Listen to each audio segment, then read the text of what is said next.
मैंने अभी बताया कि आज का ये जो कार्यक्रम है, यहाँ पर फ्लैक्स में देख रहा हूँ, प्रवेशोत्सव कार्यक्रम भी है। 1 अप्रैल है आज। सभी बच्चों को, सभी शिक्षकों को, सभी पालकों को प्रवेशोत्सव और नव वर्ष की यानी कि जो शैक्षिक सत्र है उसके शुभारंभ की शुभकामनाएं। मैं बच्चों के लिए कुछ बोलना चाहूँगा। बच्चे आप लोग ध्यान दे रहे हैं यहाँ पर?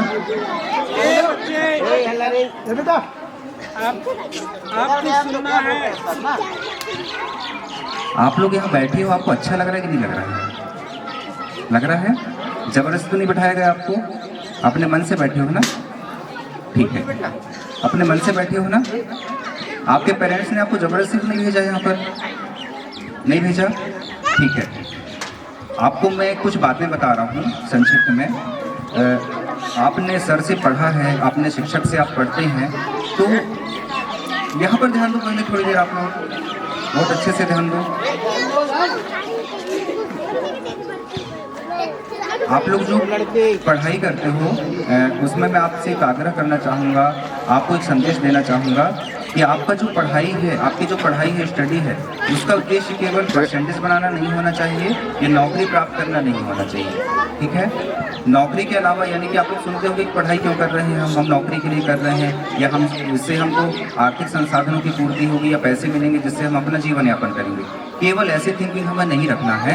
हम एक अच्छे नागरिक के रूप में उभर कर सामने आना है ना? नौकरी तो लगी जाएगी, हम अच्छे नागरिक बनेंगे तो पढ़ाई लिखाई करेंगे तो हमारी सर्विस लगेगी, हम अपना जीवन यापन कर पाएंगे।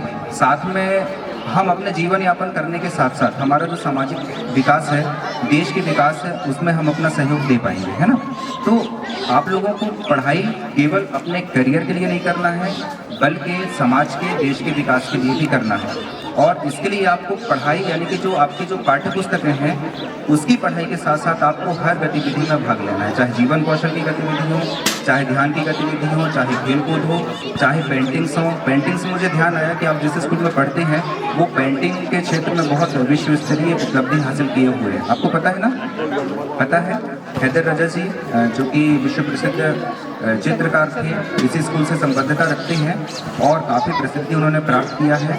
बहुत बड़े बड़े पुरस्कार उन्हें मिले हैं राष्ट्रीय और अंतर्राष्ट्रीय स्तर पर। तो आप उनसे भी प्रेरणा लेकर, उनसे बस नहीं, यानी कि जो टीचर हैं आपके, अपने आसपास जो भी लोग हैं, और साथ में जो आपके जो चित्रकार रहे हैं इस स्कूल के, उनसे प्रेरणा लेकर जो देश में है अपनी लब्धि हासिल करने का प्रयास करें। ठीक है? तो बस आपसे इतना ही मेरा निवेदन था।